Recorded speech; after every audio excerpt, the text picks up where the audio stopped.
What if the first part of your body to truly age is not your heart, not your brain, not even your memory, but your legs? What if the quiet weakness you feel when standing up, the hesitation on stairs, or the slower walk is not just getting older, but the earliest warning sign of something much bigger? Most people over 65 believe decline starts in the mind or the organs. That belief is wrong, and the reason it's wrong has been hiding in plain sight for decades. Here's the mystery. Millions of seniors lose independence every year, not because of disease, but because movement slowly disappears. And almost all of it begins in the legs. But why the legs first? And why do so few people see it coming? The clues show up early, long before anyone connects the dots. A shorter stride, less balance, needing the hand drill more often. It feels small, harmless, temporary, but something important is missing from that explanation, and until you see it, the real cause stays hidden. To understand why your legs are failing first, we have to go back to where the problem actually starts. It starts in early adulthood. In your 20s and 30s, leg strength peaks. American musculoskeletal studies show that muscle mass and power in the lower body reach their highest levels by the early 30s. From that point on, loss begins slowly, about 1% per year.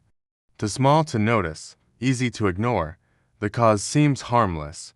Modern life reduces natural movement. Sitting becomes normal. Cars replace walking. Chairs replace squatting. Elevators replace stairs. The effect is invisible conditioning. The legs are used less, challenged less, and slowly detrained. But because the decline is gradual, the brain adapts. You don't feel weak, you just move differently. Then come the changes that start quietly in the 40s. By midlife, muscle fibers begin to change. Fast twitch fibers, the ones responsible for power and balance, shrink faster than slow twitch fibers. This is documented in large American aging studies.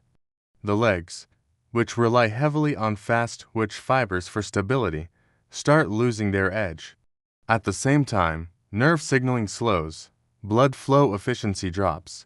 Joints stiffen slightly. None of this feels dramatic. But together, they create a subtle shift. Here's the question most people never ask. If these changes are normal, why do some people stay strong while others don't? The answer hasn't been revealed yet, but we're getting closer. Now we reach the shift after 70 that most people completely ignore. After 70, the body enters a new phase of risk. According to CDC and NIH data, the rate of muscle loss accelerates. This condition, known as sarcopenia, affects more than half of adults over 80. But its groundwork is laid decades earlier. The legs are hit hardest for one simple reason. They carry the highest load and require the most coordination. When the system starts cutting corners, it cuts there first. Here's the hidden twist. The brain begins to limit leg output before true weakness is obvious. This is a protective mechanism. The nervous system senses instability and reduces force to prevent falls. The result feels like weakness, but it's actually fear built into your wiring. This is why people say, "My legs just don't feel reliable anymore." That sentence is a warning. Now comes the breaking point, where the problem becomes visible. For many seniors, it happens after a small event. A minor fall, a hospitalization, a period of bed rest. American studies show that older adults can lose up to 10% of leg strength in just 1 week of inactivity. The cause is sudden disuse layered on decades of gradual decline. The effect is shocking. Standing becomes harder, walking speed drops, balance feels uncertain, confidence disappears. This is where the downward spiral often begins. The fallout spreads fast, health fallout comes first. Weak legs increase fall risk. Falls are the leading cause of injury-related death in adults over 65 in the United States. One fall often leads to reduced activity, which causes further muscle loss.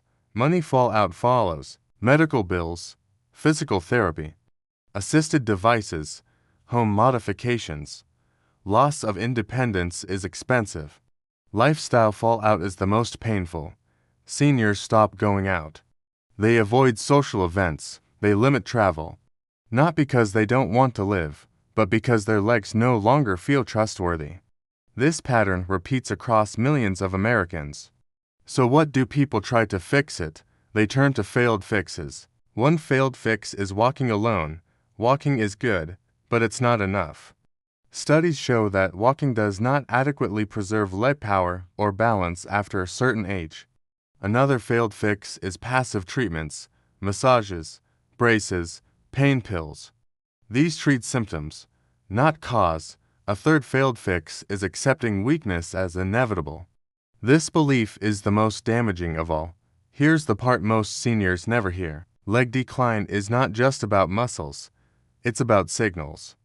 The legs fail first because they are the most honest reporters of aging.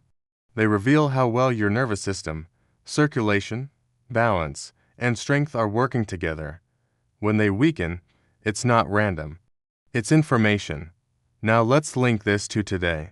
American health surveys show that gait speed, how fast you walk, predicts lifespan better than blood pressure in older adults. Grip strength gets attention, but leg strength determines independence. So, what can you do right now? Here are 3 direct actions people over 60 can apply today. First action: train legs for power, not just movement. This means safe strength work like sit-to-stand movements, step-ups, and controlled resistance.